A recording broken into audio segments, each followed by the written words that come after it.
Good day wherever you are.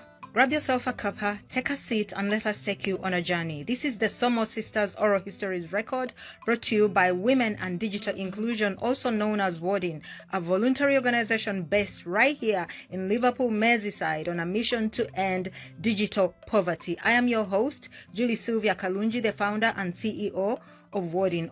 Over the course of 11 episodes, Somo Sisters will bring you amazing, eye-opening, jaw-dropping stories of life in the motherland, life in the diaspora, racial differences, and everything in between.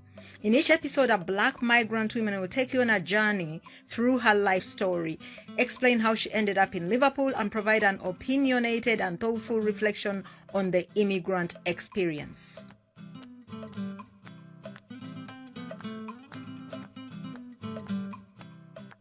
Today, we have the pleasure of hearing from Dr. Beth Nyakarura Kamau.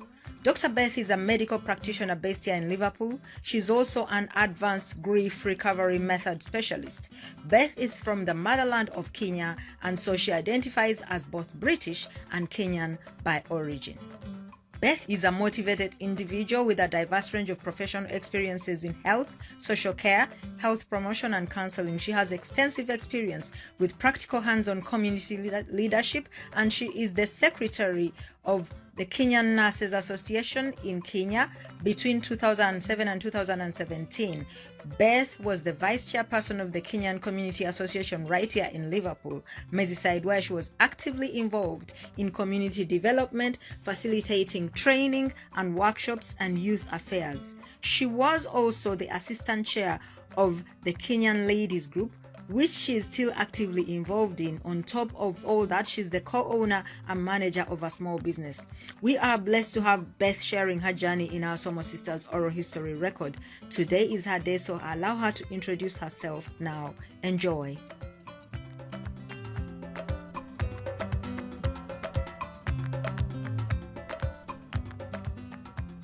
My name is Beth Nyakarura Kamau. I've said Nyakarura because most people say Nyakura. I was born, grew up, and went to school in Kenya. I'm sure most of you know this famous Kenya saying, in Kenya hakuna matata, famous in Lion King, which means no worries, no trouble. So that is the country I come from. I worked as a nurse in Kenya for years. She mentioned in many organizations, and I moved to the UK beginning of 2000. By the way, in Kenya, I had trained as a Christian counselor following an incident that I'll describe later. And so when I came here, I came as a nurse, and I've only done the counseling bit on and off in the communities. Otherwise, lately, I have another hat, advanced grief recovery specialist, which I acquired after I had gone through some traumatic incidents.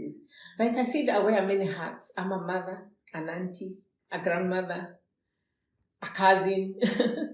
But today I'm here as a storyteller, which I hope will work together. How did you get to Liverpool? Why Liverpool? Yeah, I migrated to the UK in the 20s when there was an economic crisis back home. I had worked as a nurse for years, stopped working for a few years from the 90s, did a bit of business, but then I missed the profession, so I went back to nursing. And that time again, our country went through a hard time. We had crashes, people from the community or the districts where the province where we had settled were going through ethnic cleansing. We were supposed to move from that province to our central province. Our central province where we mainly come from. My community comes from the mountain, but we had migrated to the Rift Valley. So when there was ethnic cleansing, we went through a bit of hardship. Business went down. Initially we were doing very well, but then businesses started going down. Economy was poor, and I had just gone back to college to study counseling. So when I completed, I resumed my nursing profession, worked for a couple of years, and this opportunity came where People nurses were being recruited to come and work in the UK. So I took advantage of the situation, applied, and I found myself in Liverpool simply because when I applied in many organizations, I was invited in Edge Hill Entry Hospital, where I undertook my adaptation, completed, was registered by NMC, and I started working in the UK. Sorry to interrupt you. You said something about ethnic cleansing. Yeah. For purposes of our listeners, I think a lot of people will go, what is ethnic cleansing? Our community came from the mountain. We bought farms and we bought land out of our province in another province that was more dominated by the nomads. So most of us bought land there, we settled, and it became our homeland. But then it came a time when they felt like we were invading their land. So we were all told to leave, houses were burned, people died. If you look at the history of Kenya, 1992-97, we had very bad 2 ethnic cleansing clashes. And we got a lot of internally displaced persons. We refer to them as IDPs. Thank God they were displaced internally in the country. Yeah. And because I was in Nyakarura, in the Rift Valley province, somehow people settled in our province. They came to our church compound. One day we just saw people on lorries dropping people. And actually that's how I became involved in like community work, because we had to volunteer to help them and work with the bishop and the community. So your community spirit is something that's embedded in you. It's almost like you grew up in that community spirit right from where the motherland. Yeah. Supporting people, supporting your own people who were displaced by other communities deciding you're invading our land and you've got to leave. And you carried that spirit with you right to the UK. In fact, it started from my mom's house. Yeah. Mom's house. And how was that? Like I said, I come from a large family. So being the second born and having gone to college and finished nursing before others, you can imagine I helped my parents help raise and look after the others, pay their fees. And as a community, we have this social cohesion where we work together, we deal with things like weddings, any ceremonies, we work as a community, unlike UK where I find it's more one individual. We used to even farm together. If you have small portion of land, we would come together as villagers. We help your farm, we help my farm. And I remember even when I got married, my mother-in-law had the same spirit, because she used to belong to a group called Matangi Women, where they build water tanks for each other. 21 women, they build 21 water tanks. Every 3 months, they would build one water tank. Another 3 months, they would build another one, until everybody in the village had enough water reservoir. So community spirit has always been ingrained in me. That's a very, very interesting concept that I find that a lot of, not just young people, frankly speaking, but even people of our generation haven't carried with us to the UK. And so maybe I'll circle back to that later. Yeah. Because I just want to know, how was England different for you from Kenya? When you got to England, did your opinion of your motherland change? Did you feel like, I've arrived in the land of milk and honey? Or did you think, somebody take me back? Living in a valley, the brook dries, and then I moved from the valley up to the mountain. And you know, especially here in UK, mountain cliffs is where they build castles. So for me, when I was growing up in the valley, I remember as we were digging the farm, we used to see the planes flying past us, and we would look, and to us that was the best thing you could ever do. Enter one of those. And we used to yearn and long for a day when we would take a flight to wherever they go to. Wherever it is going. But being a Commonwealth, Kenya is a Commonwealth country, so we knew so much about Britain, with the British. English was our language in school. So somehow we knew a lot about Britain. And to us, anybody living in Britain was rich. There was so much money. I know what you The mean. castle on the hill. So we used to yearn to come to Britain. So when this eventually happened and I came, to be honest, I went into shock. I arrived, I've never forgotten, on my wedding day anniversary, December, cold weather. In fact, when the doors at the airport opened, I was taken aback because the cold air just hit me, and I'm like, wow. Kenya by then was cold, was hot, summer. So I've come from a hot country. So it's like coming from the oven to the freezer. And here I am in UK. I came alone initially because my family had to stay back home. And so when I arrived, I remember the lady who was to host me had told me, when you get to Liverpool, Lime Street, wait for me under the clock, next to the clock, and I'll come and pick you. And I got to the Lime Street and there were 2 clocks, and I'm thinking, which one did she use? Which one?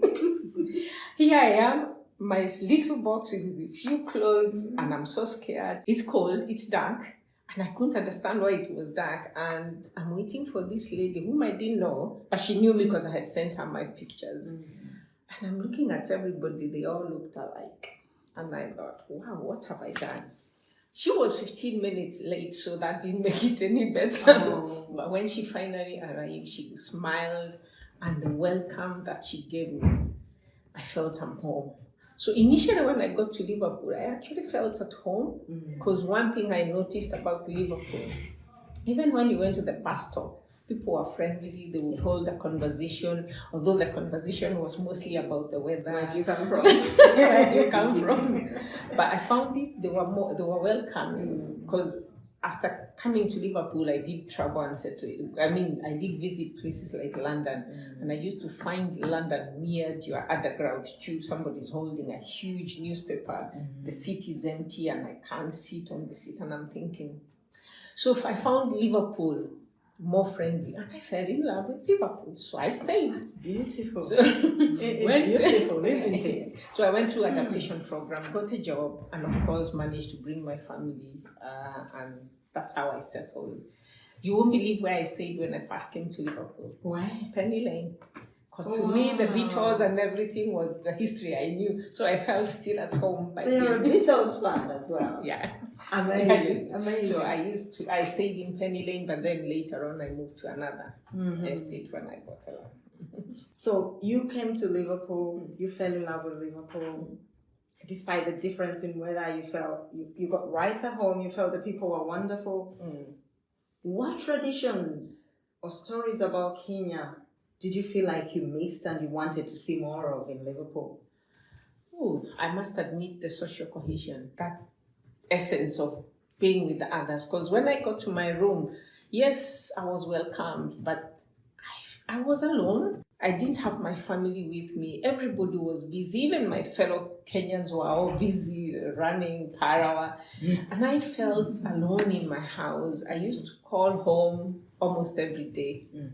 And to be honest, I'll tell you, I cried many times on the bus. I would enter the bus, I would see a mother with children, and I would miss my children, and I would cry. I would cry even Mother's Day in church when children gave their mothers rose flowers. So that being alone when you're in the midst of many people, because back home, even when you're in a new place, you're never alone, because somebody will definitely say hi to you, talk to you, and make you feel welcome.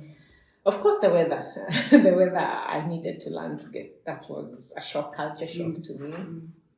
Way of life, the language, Scouse. Oh my God. I'll never forget when I first came and this young girl, he calls me, "Hi mate, wanna ciggy?" And I'm thinking, I said yes. I didn't know what she said. So she gave me a cigarette, and I'm like, I said, "I don't smoke." And then she said, "But you said yes." And then she starts swearing under her breath, and I'm thinking, what kind of... For me, that actually was shocking. We do not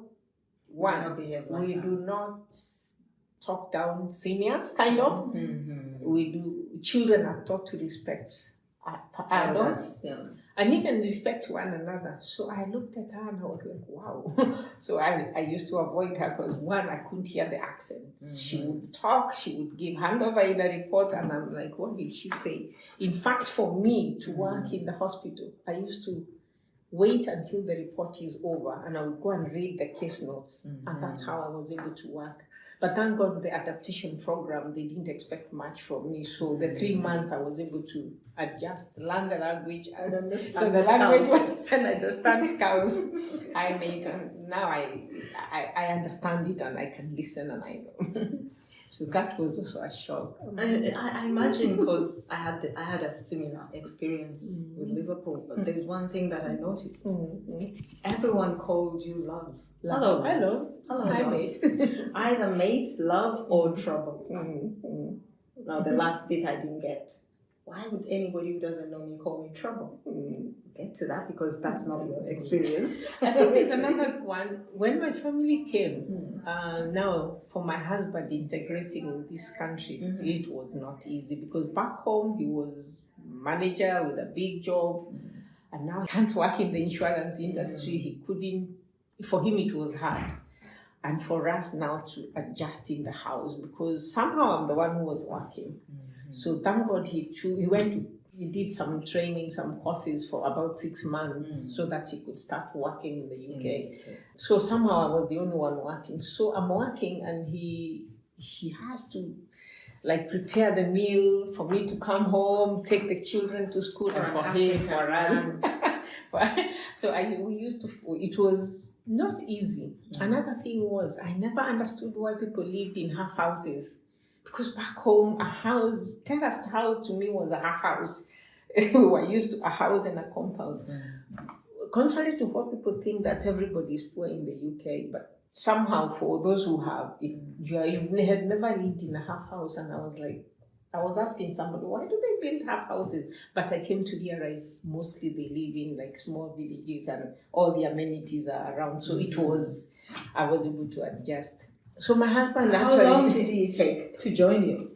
He came after a year, because initially he messed a bit with the visa process, so he had to apply again. So he came after 1 year. So by the time he joined me, you were ready for him to join. I was ready for them to come, and I missed my children so much. I can imagine. So were there any cultural practices that you miss also?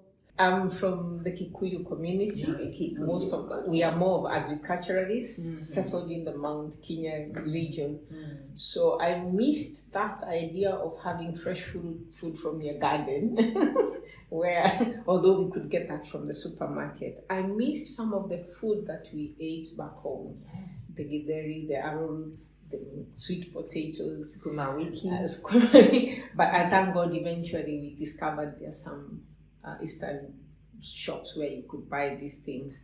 I missed the type of meat we ate. So the diet was another thing that initially was a problem. I missed the activities. Back home, we are Hakuna Matata community. No trouble. You always have either a wedding or a ceremony to go to. So community events, even every weekend, even in church, you had something to go to. And I missed that. I missed to have somebody to talk to, of course, in the evening.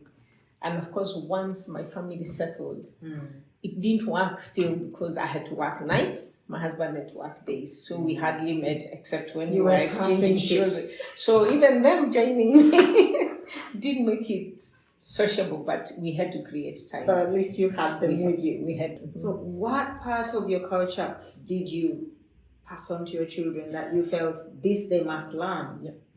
And what part of your cultural traditions did you think, thank God I left back home? I'm not teaching my children this. To be honest, cultures like respect of elders, that is something we told them it's a no-go zone.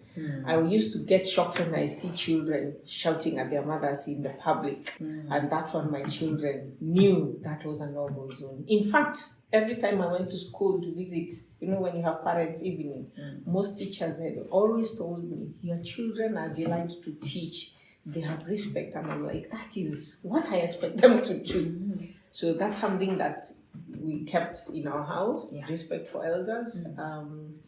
Of course, our way of marriage, we still hold it dear.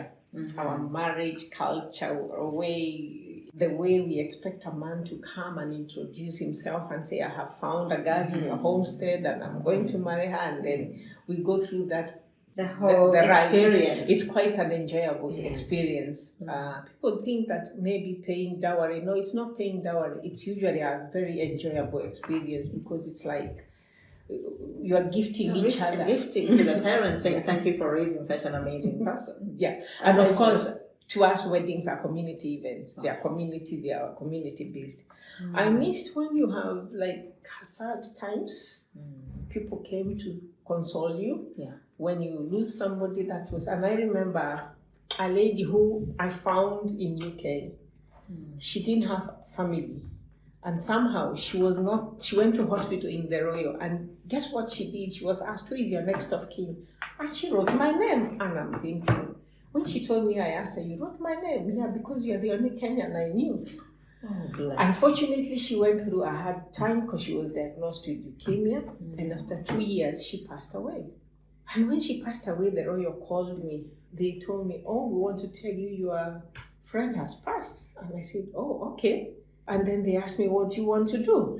And I'm like, do? That's when it hit me what it meant to be the next of kin. But thank God, my Kenyan community rallied behind me. We were able to get the family to come. She wanted to be laid to rest here, so we could raid her to rest here, and we organized, and I have never stopped thanking my community because they came, they rallied behind me when they had the story. We pulled together even resources, money, because we had no money. And I used to go to because I didn't know what money she could get. I couldn't get money anywhere. Everywhere I went, I was told, but she's your next of kin. So the community rallied, and we were able to lay her to rest, and the family came, and it was one of the most freshest thing that I felt my community life. But these are things that we've carried on even in my family. Another thing we've carried on in my family is my children are now grown up, they are working. I brought them abroad, they went abroad.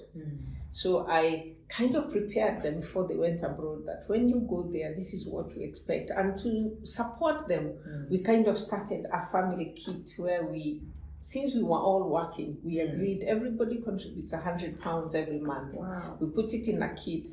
My youngest son is the treasurer. My daughter is the secretary. Wow. My oldest boy is like the overall chair. And me and my husband, we are the patrons. And we told them, if you go, you need money for, let's say, deposit for your house. There's something that you can caution. So that's what we do. Because I realized by the time I got to buy a house here when I first came, it took me a long process and it wasn't easy. So we've managed to support each other that way. We've continued to support even like our kin back home when there are issues together as a family, and that's one thing that we hold dear. That is something that I think everybody should adopt, really, a family kit. Yeah. So you've shared some of your laws, especially before your family joined you. Yeah. But what has been your highest point so far, and what has been your lowest point so far? As in, we call it stones and roses. Roses being the high points, and stones being, it's a bargain, you're carrying it. I think I can start with the low points. There have been different seasons in my life. When I was growing up, initially life was fun as a child. I grew up in a loving family. There was love in our homestead. So we had time to pray and run in the fields. So life was fun. Then my father decides to buy a farm because being a Kikuyu, you have to own land. So he buys the land. He buys this piece of land full of water trees, full of this grass we call dangari. I think it's coach grass. It's the most difficult grass to eradicate because it has creepers, roots, and if you don't remove it, it's actually... I know what that grass is, what we call it in dangari. Yeah, I forget what it's called. Yeah, but so, it's difficult. It just keeps coming back. Being many in the family, we couldn't afford to employ people to help us. It was an uphill, downhill land, so tractors couldn't even go in. So who has to do the digging? Yeah. And that's when I started hating work. I hated it. And like I said, that's when, as we dug, we used to look up and wish You were up the mountain. we could catch the flight to go up the Up mountain. the flight. I get you. Yeah, so to me, I thought it was a low point when we were digging the land. But to be honest, today I've realized that was actually one of my best days because it taught me hard work. It taught me to become resilient, and of course it helped because we were able to eat fresh foods, bananas. We had plenty of food. We never slept hungry because we grew our own vegetables. We had our own little cows, goats, and chicken, so we were able to survive many as we were. It's not something you see here. It's a supermarket or nothing. Supermarket. People, my children think that my chicken grow in the supermarket. Yeah, the greens grow in the supermarket in Tesco. But when I finished school, went to college and high school, it was fun. I was even now busy. I would join Girl Guide clubs, so I was always active. I would go to hospitals and help. And that's where my passion to become a nurse came from, because I used to volunteer. When I went to college, life was also good in college. Except it became a bit lonely because most of the girls were starting now to date and go out, and here I am, I want to have my good time with my girls. And somehow that's when I met my husband, and we became very good friends. Dating too. Started dating, he became my best friend, and all my college life he was my best buddy, so I found we were always doing things together. When I got married, it was nice, it was beautiful. First years were good, and of course we had our own ups and downs in marriage.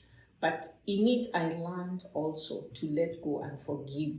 I remember one day during the clashes time, I mentioned there was clashes, and we were working with the bishop, and I was going through a crisis in my own marriage. And I remember our bishop one day preaching in church, and they say he was trying to tell those who had been internally displaced, it's Christmas. It's time to let go and forgive those who have hurt you. And in my mind, I sat there and I remembered someone who had hurt me.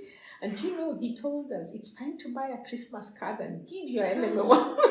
And I thought, what is he saying? But somehow I took the advice, prayed about it, and actually I managed to tell the person that I hated, I forgive you. And somehow when I said those words, I felt let go. I felt so relieved. So I realized from the valley again, I have come up and I've been forgiven this person, and life now continued to be smooth and good. But now the crisis came when the economic standstill hit the country and we needed to move. In my marriage, I had accumulated a lot of things because I used to travel. I would go to South Africa, and I would take patients to South Africa. So I used to buy things from my home. But for me to come here, I had to sell most of these things to leave my country. And it was parting with some of the things. Some were even wedding gifts, which I never wanted to part with. But for me to make it here, because I told you we were in a financial crisis, we had to let the car go, we had to let many household things. I had bought even plates, cups. I had to literally just let go. And that's how I managed. So that was again another low point. In the UK, I've gone through the same financial crises again. Initially, when we came, we didn't know much about finances. So everybody welcomed us, gave us credit cards, and we took them. So we had to come back and pay them.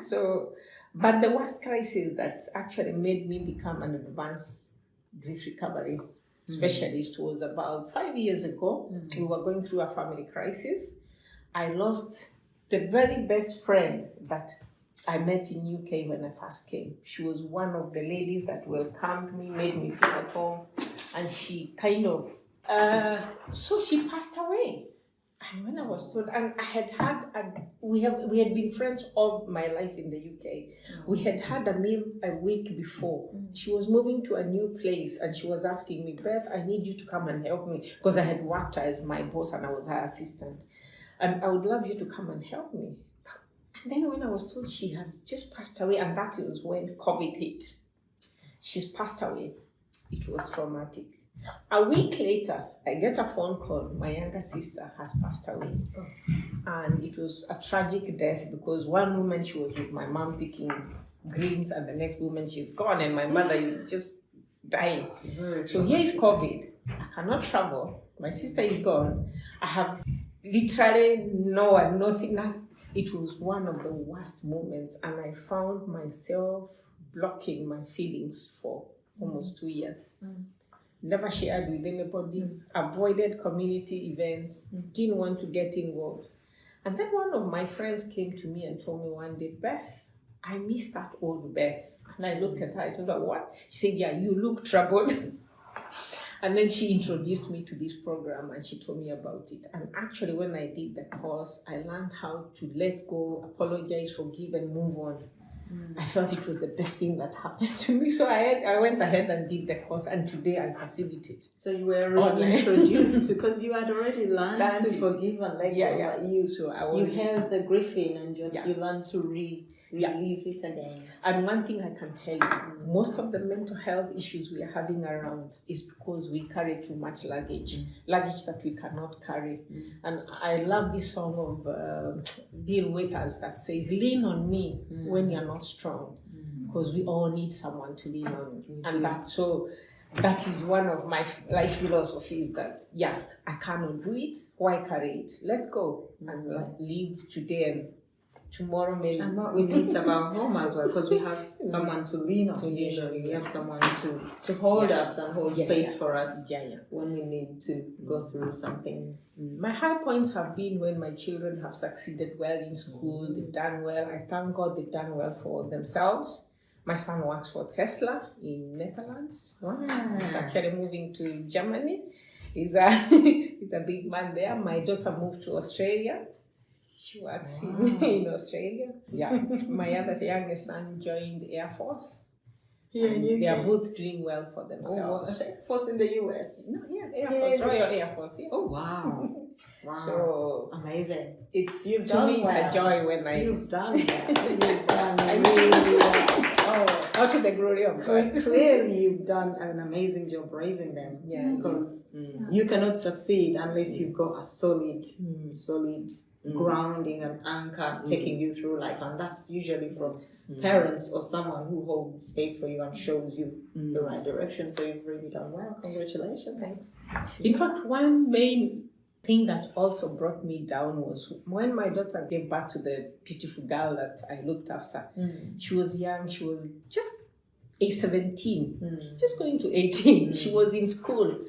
And it really affected me because I didn't know. To me, back home, I had this idea: you have a baby, your life is finished. I tell her, if you bring me a baby in this home, I'm going to build you a hut outside our house in Kenya, in the farm, and I will buy you a wheelbarrow, a djembe, and a panga. And you go and do your thing. So when she came, she was so scared to tell me because she was just thinking of what I used to tell her. But when she told me, I just was shocked. And I looked at her and I said, we'll take it as it comes. The father is a minister's son, so it wasn't like taken really. It was like we got the blame. We were taking it. It was like we were being blamed for the way we brought up our children, and I knew my daughter was a one-off mistake. It was not easy when that child was born. I remember being in HEC unit, heart assessment, and my son walking in and asking me, why are you having a cockpit all over you? To him, the machines were like a cockpit. If you die, who will look after this baby? And I sat there and I said, oh yeah, why am I stressed? Again. So I thank God the doctor told me it was just stress. The ECG had shown changes because of stress. So I woke up. By the way, I had driven myself to the hospital. But when I got there and they did the ECG, I was wheeled to the heart assessment. And as I was being wheeled, I was covering myself in case somebody sees me. Yeah. So for me, that was a wake-up call. And I said, why am I even taking it so seriously? So the baby came, beautiful girl. And somehow she has lived in my house. She's now 16. She's going to join her mom in in Australia. But she has been the joy of my life. That girl has taken me everywhere. She's taken us to Las Vegas because she's very good at dancing. She's joined this Empire Street Dance. She dances. We've gone for shows anywhere, name it. She goes abroad. She's been a joy to be with. And I'm actually now going through grief because she's going to join her mother. But Let's I have to talk let about her. let's talk about that. Let's talk about that, because we're talking about cultures, and you've just shared with us that there is that feeling that back home that if a child gets pregnant as a teenager, it's a reflection on parents. Yeah. It is a culture in my culture as well. Oh, yeah. It's kind of belief. It's not even a culture, but it's a belief, and we carry our cultures as beliefs with us. And when we were young, we were told if your child gets pregnant, you're a bad parent. Yes, you're because bad parent. Clearly you did not, you did not tell your daughter to keep them legs closed, and you did not teach your son to, not make young women pregnant or things like that. And so you carry that burden that even if you might not have been there when your child made friends, and maybe their actions are reflected on you as a parent. Yeah. And what you said is what every parent does. Yeah. Still, at least in Uganda, if their child becomes pregnant and they're young, they send them off and hide them in the village. Yeah. They're hidden until they have that child. When the child is born, if that child who had the child is lucky, the mother will say, "This is my baby," and raise them as their child. No. Isn't that something you'd like to see change? That first of all, when a child decides to bring a life into this world, we should support them. To be honest, actually, I think God gave us wisdom early, because why we were having problems was because we wanted the father to get involved much as he was also young. But of course, it was like, the burden is yours. Yeah. We made it clear. My daughter even made it clear. I'm never going to get married to you. It was a one-off, whatever. But you have a responsibility to this child. It's up to you if you take it. So we kind of actually made up. Even with the parents, we had to negotiate, and we are actively, they are all involved, although mostly she stays with us. If she wants to go, like when the father got married, she went and she was one of the bridesmaids. Oh, yes. When they communicate, he comes, he supports her. We never, I've learned to forgive from like age long ago. So we learned to let go and forgive. So she is a delight even to the entire family. And they do also, they're involved, we are actively involved, and we never shut them out.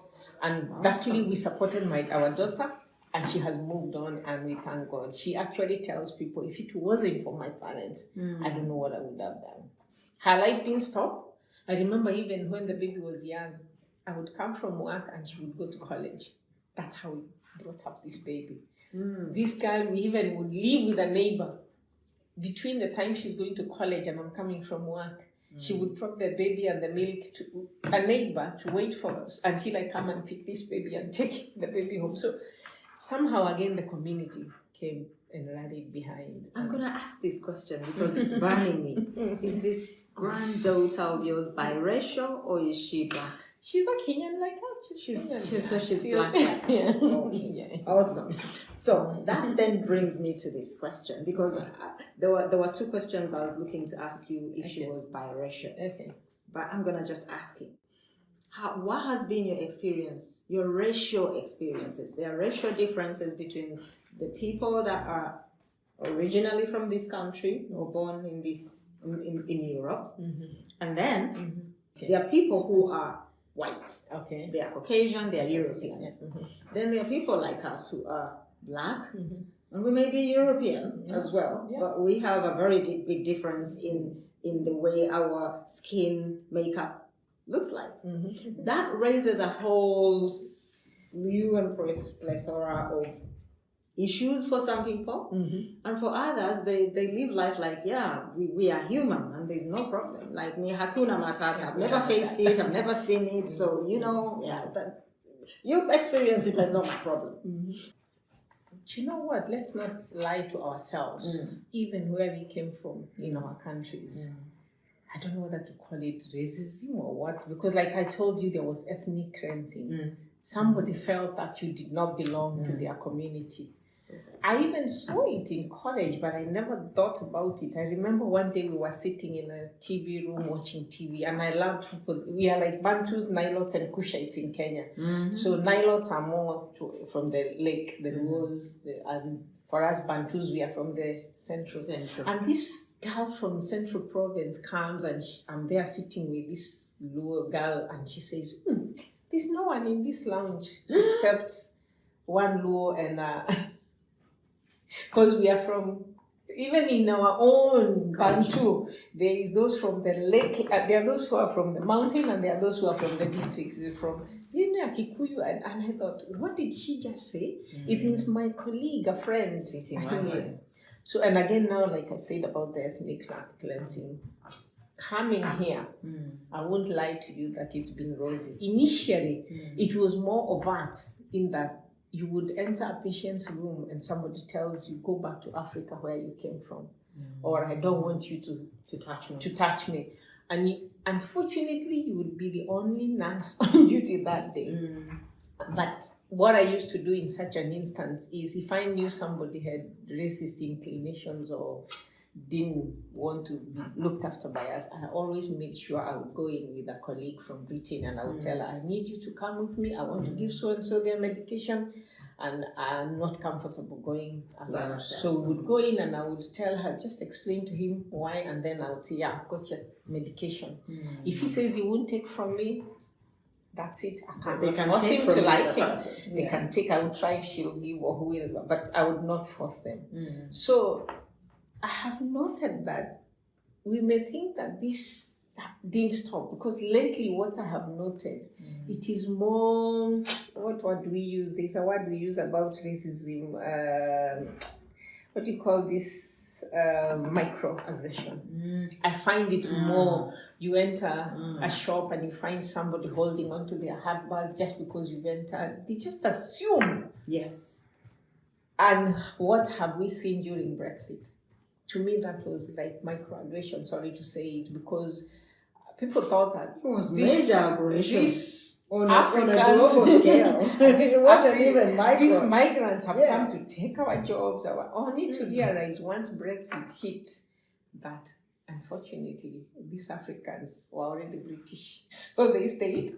They managed the NHS. I'm sorry, I have to say this. Yes. They managed the NHS and they're here to stay. Exactly. So I find that even in football fields, I'm surprised. These people are playing football. They are winning matches for big clubs. But when they make a small mistake, what amazes me is I trained in a British-run managed hospital. My matrons, our managers were all from Britain. We welcomed them. We loved them. They loved being with us. I remember an American ambassador who didn't want to leave Kenya. She actually cried when she was to go. She said, I can't believe most ambassadors cry when they're leaving. They never wanted to leave, because when they got to know what is in Kenya and who is Kenyan, they were like, I wish everybody would experience that. So racism is everywhere from Kenya up to here, but here it is. But I find the people who practice it are people who have never moved beyond the borders. Because if you travel and you even go somewhere like Europe, you'll be surprised. I love going to Poland. They have very beautiful things, and they have they have a culture that's almost close to us. That's social cohesion. I love going to Netherlands, seeing, I love, you find those friendly tall guys smiling. But I find the Britons are kind of, they will, like I said, microaggression, they'll hold on to their past because they've seen a black person. And I'm not, or follow you around in a shop. Or follow you in a shop. Are you alright? Would you like me to help you? And they will even ask you a story. How did you come here? My son used to laugh in school. Somebody asked me, now tell me, a little child, how do you sleep in Africa? And my son made a joke and she said, oh, I sleep on one tree and a leopard sleeps on another tree. And he was a demon. And he used to, oh my God. Because to them, they didn't think you had houses. No. It is. I think people have this. One thing I always say, I always give the example of clothes and design.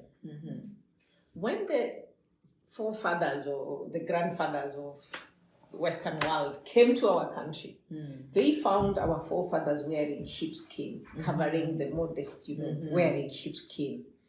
And they came and said, we were poor cavemen.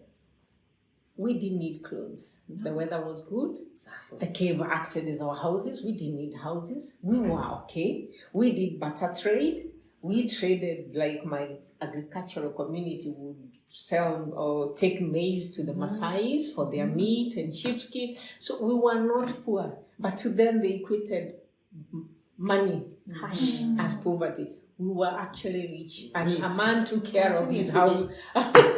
So in a way, you find all these things are, even at work. When I was doing my adaptation, I was surprised somebody asking me, do you know how to use the BP machine? And I'm like, this thing, I've used it all my life back home. I think they forget that Glaxo, Smith and Klein, whatever company, sells drugs in UK, in Asia. Kenya. So we have everything that they have. Maybe here the money may be the pound. But in fact, you go to Kenya today, I find I buy better clothes back. It is true. It is true to say, but yeah, it is true. So because you get them from everywhere, the world is now a global village, and you cannot live as a Brexit or on your own if you want to. So how have you protected your household from racism and from racial bias?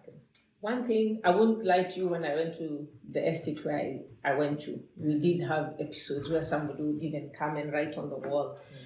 My son would go out with the paintbrush and paint it, but I used to call the police. I took a lot of numbers, like case numbers. But we sat down as a family, and I had always told them one thing: we are Christian family. So I had always told them one thing: remember, you're fearfully, you're wonderfully created, and let nobody tell you otherwise. You have a lot in you that when somebody looks at you and they think you are not worthy, you're worth. So, and do not ever depend on somebody else for your happiness. If somebody is racist towards you, we would come and we'll talk it, and if it needed escalating, of course, we would escalate it. I remember my son in school one day, one of his friends, he joked, it was a joke. And he told his friend, just shut the window, the sun was bright, I think it was summertime. And the boy just joked back, oh, but I can't see you. And the teacher had.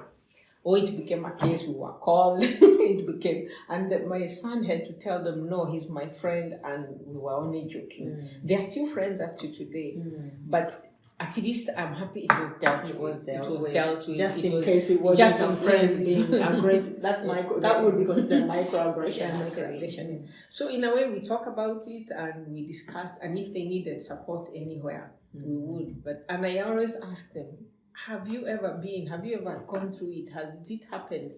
And somehow, because we were kind of friendly Kenyan Kuna Matata people, we found that you will have those who you don't know, like on the bus, and you just look at them and think, I'm not going to. You just let them, just go.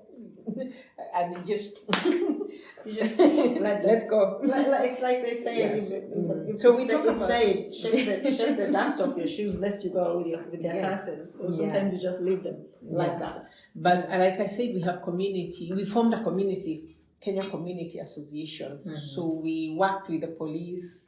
We talk about it, and we've shared, and some of us volunteered in the police also. So if there was an incident, we would deal with it. So at work, it does come up a lot. At work, I haven't experienced it much with staff members, because one thing I've learned, once in a million, as in, like I said, overtly, but micro. When I go somewhere to work, I usually learn. I'm somebody who will go and learn, and then I give piece of myself bit by bit. And once they get to know who we are, you find they are like, oh, they're not so bad. Yes. So although you'll find somebody who will even cancel a shift because they don't want to work with you. And for me, it's like tough. Whether you cancel your shift, it's your loss. Exactly. And I agree. I like that. I like your way of you give yourself in bits until you understand who they are, and they've come to understand who you are, and therefore there is a level of understanding. And would you say you have a method of eradicating racism? Do you have a nugget you can share with our audience? Or how can we stop this racial inequity? Go out of your comfort zone. Travel to an African country. Stay with them.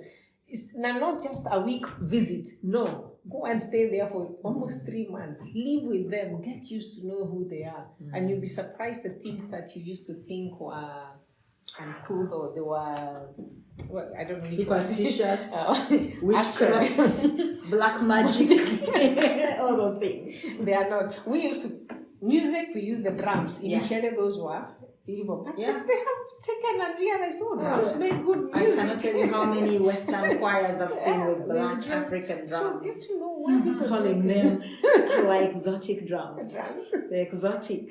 To and them, exotic is good. To them initially that was something barbaric, but now here you are, they make music. So learn about another culture, get to know who they are. And here we are in the UK. Ask us, we'll tell you. So you've shared, as we were chatting, you talked about various parts of the British culture that you find difficult, for instance, swearing, the loneliness, that sense of the microaggression, it's also there, attitudes of people. What part has been positively impactful? What part of British culture or English culture has been positively impactful for you and your family that maybe you'd like to see more? And do you think an immigrant can ever truly be British? There are good things also in the UK. I love the way the system of the way they look after those who are not able to work or have income. I like the, what do you call benefits? Not even, I don't know which one. Not social welfare. This social welfare where they take care of their own. Those who are not able to work, the way they, and I find that those who are good are usually very good and they have a heart of giving. We've seen many times they raise money to help somebody needy back home. Comic relief. Comic relief. We've seen many times. There. I love the way that they are a bit closer to the Kenyan community. They don't take life seriously. There are some people who do take life so serious. But here you just have, they love having fun, going for holidays. I've learned those things. You need such. They love holidays and they want to know where they are going. I love that because life is to be enjoyed. Life is to be enjoyed. To be honest, I love their government system. And I say that because the other day we didn't have a prime minister, but it didn't stop us going to work.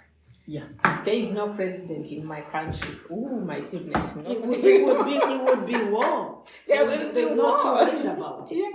I like that. Unless they are dead. I like their and I like their electoral system. And I just wish Africa would come here and study the electoral system. Where I don't need to wait for the electioneer year, the year that the elections are going on for people to register.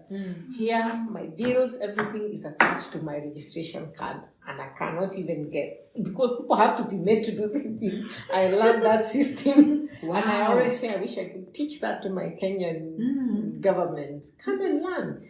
Don't just run when you are happy and then you don't know what is what, and then they have a lot of problems out of just a year of... Their system is actually dual. It has their layers and layers of their system. And I think, and this is my personal opinion, by the way, I think the food wins the Africans. Because the UK system is a monarchy. It's a monarchy. And so the leader of UK is a leader by birth. And we have to accept them, whether we like it or not. But we are given the opportunity to think that we can choose our leaders. So we elect our MPs and the Prime Minister. But none of that matters if the leader, the head of the monarchy, says no. Like, if they don't like the Prime Minister, the Prime Minister won't last. It's as simple as that. So I truly, truly believe that their system is, there's a veil behind veils behind veils. But anywho, so I'm really, really, really, really grateful for sharing your experiences, your journey, your culture with us. Is there something you want to tell us about either your culture or your person or your experiences? To just a word of wisdom and inspiration. What's next for you? One thing I've learned from when I was very young was that for me, for my life to be manageable, I have to have a vertical relationship with my Creator and who will help me with my horizontal relationship with each other. I cannot live on my own, so I believe that, of course, my God, my Creator, is bigger than me, and He holds things together for me. And as long as I have that relationship with a God that I believe in, that helps me. And also, I have learned not to judge people. I've learned to take people as they are. And I'm one person who believes, even in prison, the worst criminal has a good side. To me, life is, there's a day and there's always a night. There's always light. And even in the night, I have one belief: no amount of darkness can put off the light of one single candle. And that's something that I find, that even if it's dark, there's always a light that can push that darkness away. And as long as you shine that light, you are able to manage. In fact, if you check my WhatsApp profile, I am somebody who believes in bloom where I'm planted. Beautiful. I find a rose flower planted on the sewage bed will actually be a rose flower. It's only us humans who change, and we are like, no, the flower will be a flower. An animal in the forest will be an animal in the forest. So, and I believe that life is like climbing a mountain. At the valley is beautiful. It has all the green grass and the water. But to go to the castle that I mentioned on the hill, you will have to hold on to some stones. You need them.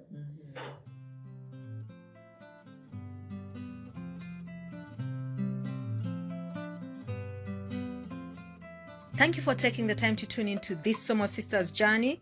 As well as online, you can listen to all the Somo Sisters stories at the Liverpool Central Library in Merseyside. You can also grab the Somo Sisters tapestry book introduced by me, Julie Sylvia Kalunji, on Amazon. Feel free to visit our website www.WODIN, that's WODIN.org.uk, to learn more about the work of women and digital inclusion. And remember, you are life's greatest miracle, and nothing can limit you except you.